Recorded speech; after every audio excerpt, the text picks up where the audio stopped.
read some of her work.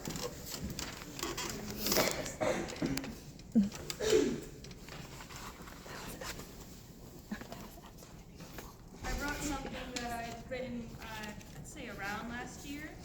So I did change a few things because the work is never done with poetry. It's not that long, so don't worry.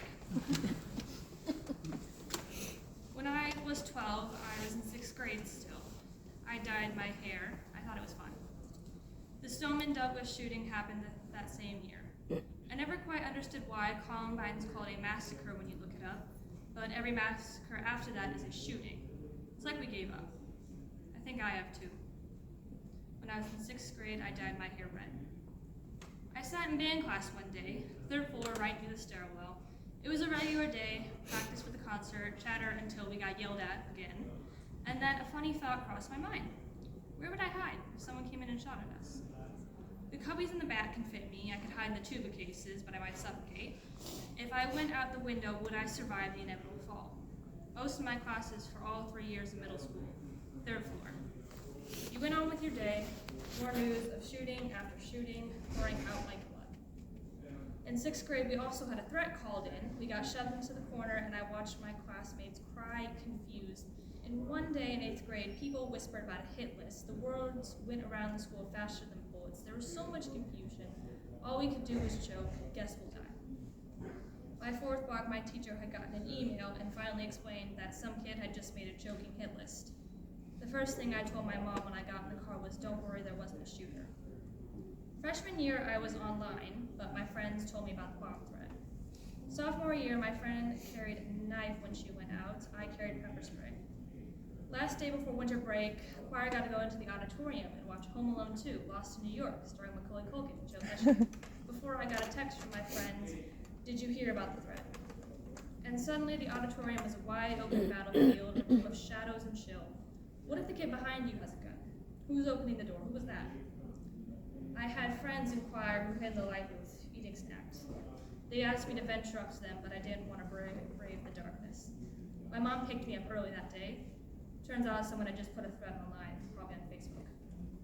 Half my classes were on the upper floors of the building. Pick your poison, bullet or window, which is going to kill you faster. I distinctly remember my very first actual show choir competition, not because we did really well, we did though, but because I sat in the gym at North, hot air blasting from the vents, sweating off my makeup, lit up with disco lights, all the colors of the rainbow, and I was seeing red sitting on the bleachers. I don't know why, but suddenly I froze up. Who was the man behind me? What if he has a gun? An open auditorium, this is the kind of place where shootings happen. It was in the middle of performance. You can't really leave during those, they don't let you. So I moved up to be in the middle of my friends, amongst the crowd. Do I feel better surrounded by the people I love that comfort me? Or do I feel better knowing I have shields? The second to last week of my sophomore year, we got the news of Robb Elementary. I was 16 and I was so tired.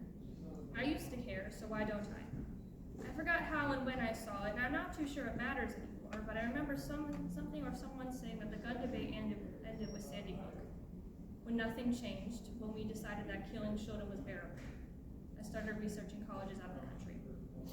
My school isn't safe. To dress like a school shooter is a joke I've heard, a joke I've made.